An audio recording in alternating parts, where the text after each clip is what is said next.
Hello everyone, welcome to Sanmarga classes. ಬೆಳೆಯ ಉತ್ಪಾದನೆ ಮತ್ತು ನಿರ್ವಹಣೆ ಪಾಠದ 45ನೇ ಪ್ರಶ್ನೆ. ಒಬ್ಬ ರೈತ ತನ್ನ ಜಮೀನಿನಲ್ಲಿ ಹಣ್ಣುಗಳನ್ನು ಬೆಳೆಸುವಾಗ ನೀರಿನ ಕೊರತೆಯನ್ನು ಎದುರಿಸುತ್ತಿದ್ದಾನೆ ಎಂದು ಊಹಿಸಿಕೊಳ್ಳಿ.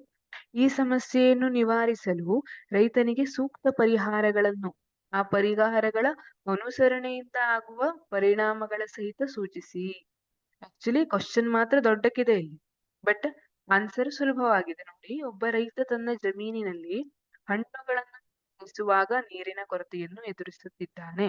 ಈ ಸಮಸ್ಯೆಯನ್ನ ನಿವಾರಿಸಲು ರೈತನಿಗೆ ನಾವು ಫಸ್ಟ್ ಸೂಕ್ತ ಪರಿಹಾರಗಳನ್ನ ಸೂಚಿಸೋಣ. ನಿಮಗೆ ಹಣ್ಣಿನ ತೋಟ ಪ್ಲಸ್ ನೀರಿನ ಕೊರತೆ ಇವೆರಡು ಬಂತು. ನೀರಾವರಿ ವಿಧಾನ ಬಂದು ಹನಿ ನೀರಾವರಿ ವಿಧಾನ. ಈ ಚಿತ್ರವನ್ನು ಗೊತ್ತಾಗ್ತದೆ. ಇಲ್ಲಿ ಡ್ರಾಪ್ ನೀರನ್ನ ಹನಿ ಹನಿಯಾಗಿ ಬೀಳುವಂತೆ ಮಾಡಿದ್ದಾರೆ. ಇದು ಹನಿ ಪದ್ಧತಿ. ಹನಿ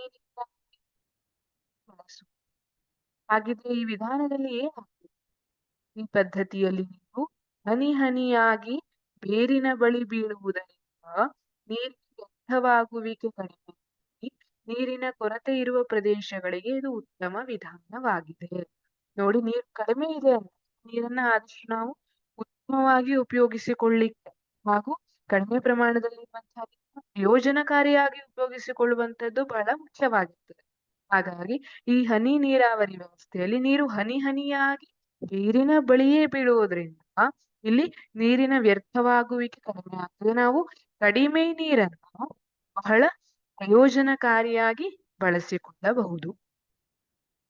ಇವತ್ತೇನ್ ಕೇಳಿದರೆ ಆ ಪರಿಹಾರಗಳ ಅನುಸರಣೆಯಿಂದ ಆಗುವ ಪರಿಣಾಮಗಳ ಸಹಿತ ಸೂಚಿಸಿ ಅಂತ ಕೇಳಿ. ಈ ಪರಿಹಾರಗಳನ್ನ ನಾವು ಅನುಸರಣೆ ಮಾಡುವುದರಿಂದ ಅವುಗಳ ಪರಿಣಾಮಗಳು ಏನು ಅಂತ ಕೇಳಿದ್ದಾರೆ. ಇದರಿಂದ ಆಗುವ ಪರಿಣಾಮಗಳು, ಹನಿ ನೀರಾವರಿಯಿಂದ ಏನೇನು ನಮಗೆ ಒಳ್ಳೇದಾಗ್ತದೆ ಅಂದ್ರೆ, ಇದರಿಂದ ಕಳೆ ಬೆಳವಣಿಗೆ ನಿಯಂತ್ರಣಕ್ಕೆ ಬರುತ್ತದೆ. ನಮಗೆ ಗೊತ್ತು ಕಳೆ ಅಂದ್ರೆ ಏನು, ಯಾವುದು ನಮಗೆ ಅನವಶ್ಯಕ ಆಗಿರ್ತದೆ, ಯಾವುದು ಬೆಳೆಗಳ ಜೊತೆಗೆ ಅನವಶ್ಯಕವಾಗಿ ಹುಟ್ಟಿದಂತಹ ಸಸ್ಯಗಳಿರ್ತದಲ್ಲ, ಅದನ್ನ ನಾವು ಕಳೆಗಳು ಅಂತ ಹೇಳ್ತೀವಿ. ಕಳೆಗಳ ಈ ಬೆಳವಣಿಗೆ ಯಾವಾಗ ಜಾಸ್ತಿ ಆಗ್ತದೆ, ಯಾವಾಗ ನೀರ್ ಬೀಳ್ತದಲ್ಲ ಆವಾಗ ಕಳೆಗಳ ಬೆಳವಣಿಗೆ ಜಾಸ್ತಿ ಆಗ್ತದೆ. ನೀವು ನೋಡಿರ್ಬಹುದು, ಮಳೆಗಾಲದಲ್ಲಿ ಕಳೆ ಬೆಳವಣಿಗೆ ಜಾಸ್ತಿ ಆಗ್ತದೆ. ಯಾಕೆಂದ್ರೆ ಅದಕ್ಕೆ ಹೆಚ್ಚು ನೀರು ಸಿಗ್ತಾ ಇರ್ತದೆ. ಹಾಗಾಗಿ ನಾವು ನೀರ್ ಕಡಿಮೆ ಕೊಟ್ರೆ ಕಳೆ ಬೆಳವಣಿಗೆ ನಿಯಂತ್ರಣಕ್ಕೆ ಬರ್ತದೆ. ಹನಿ ನೀರಾವರಿಯಲ್ಲಿ ಗಿಡದ ಬೇರಿನ ಬಳಿಯಲ್ಲೇ ನೀರು ಬೀಳ್ತಾ ಇರೋದ್ರಿಂದ ಮತ್ತೆ ಕಡಿಮೆ ಪ್ರಮಾಣದಲ್ಲಿ ಎಷ್ಟು ಬೇಕಲ್ಲ ಅಷ್ಟೇ ನೀರು ಬೀಳ್ತಾ ಇರೋದ್ರಿಂದ ಕಳೆ ಬೆಳವಣಿಗೆ ನಿಯಂತ್ರಣಕ್ಕೆ ಬರ್ತದೆ. ಇಳುವರಿ ಹೆಚ್ಚಾಗ್ತದೆ. ನಾವು ಬೇರಿನ ಬುಡದಲ್ಲೇ ನೀರನ್ನ ಕೊಡ್ತಾ ಇರೋದ್ರಿಂದ ಇಳುವರಿ ಹೆಚ್ಚಾಗ್ತದೆ. ಕಡಿಮೆ ನೀರಿನ ಸರಿಯಾದ ಉಪಯೋಗವಾಗ್ತದೆ. ಎಲ್ಲಿ ಕಡಿಮೆ ನೀರು ಇರ್ತದಲ್ಲ ಯಾವ ಜಮೀನಿಗೆ, ಅಲ್ಲಿ ನಾವು ಆ ನೀರಿನ ಸರಿಯಾದ ಉಪಯೋಗವನ್ನ ಮಾಡ್ಕೊಳ್ಬಹುದು. ನೀರಿನ ಜೊತೆಗೆ ಗೊಬ್ಬರವನ್ನು ನೇರವಾಗಿ ಬೇರಿಗೆ ನೀಡಬಹುದು ಅಲ್ವಾ. ಗೊಬ್ಬರದಲ್ಲಿರುವಂತಹ ಪೋಷಕಾಂಶಗಳು ಕರಗಿಲಿಕ್ಕೆ ನೀರಿನ ಅವಶ್ಯಕತೆ ಇರ್ತದೆ. ಹಾಗಾಗಿ ನಾವು ನೀರಿನ ಜೊತೆಗೆ ಗೊಬ್ಬರವನ್ನು ಸಹಿತ ನೇರವಾಗಿ ಬೇರಿಗೆ ತಲುಪುವಂತೆ ಮಾಡಬಹುದು. ಎಲೆಗಳು ಮತ್ತು ಹಣ್ಣುಗಳಿಗೆ ನೀರು ತಾಗದಂತೆ ತಡೆಯುವುದರಿಂದ ರೋಗ ಸಾಧ್ಯತೆ ಕಡಿಮೆ. ಈಗ ನಾವು ತುಂತುರು ನೀರಾವರಿ ಉಪಯೋಗಿಸಬಹುದು ಅಥವಾ ಪೈಪಿಂದ ನೀರು ಹಾರಿಸೋದಿರಬಹುದು. ಅದ್ರಲ್ಲೆಲ್ಲ ಏನಾಗ್ತದೆ, ಗಿಡದ ಎಲೆಗಳಿಗೆ ಅಥವಾ ಕಾಂಡಗಳಿಗೆಲ್ಲ ನೀರು ತಾಗ್ತದೆ. ಇದರಿಂದ ಶಿಲೀಂಧ್ರಗಳೆಲ್ಲ ಬೆಳೆಯುವಂತಹ ಸಾಧ್ಯತೆ ಇರ್ತದೆ ಅಥವಾ ಯಾವ್ದಾದ್ರು ರೋಗ ಬರುವಂತಹ ಸಾಧ್ಯತೆ ಇರ್ತದೆ.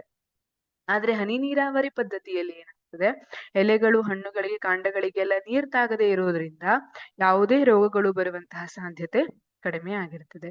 ಇದೆಲ್ಲ ಹನಿ ನೀರಾವರಿ ಪದ್ಧತಿಯ ಅನುಕೂಲಗಳು ಹೌದು, ಪ್ರಯೋಜನಗಳು ಹೌದು. ಅದರ ಜೊತೆ ಇಲ್ಲಿ ಪ್ರಶ್ನೆಯಲ್ಲಿ ಏನ್ ಕೊಟ್ಟಿದಾರಲ್ಲ, ಇದರಿಂದ ಆಗುವ ಪರಿಣಾಮಗಳು, ಹನಿ ನೀರಾವರಿಯಿಂದ ಆಗುವ ಪರಿಣಾಮಗಳು ಅಂತ ಕೇಳಿದಾರಲ್ಲ, ಅದಕ್ಕೆ ನೀವು ಈ ಉತ್ತರಗಳನ್ನ ಬರೆಯಬಹುದು.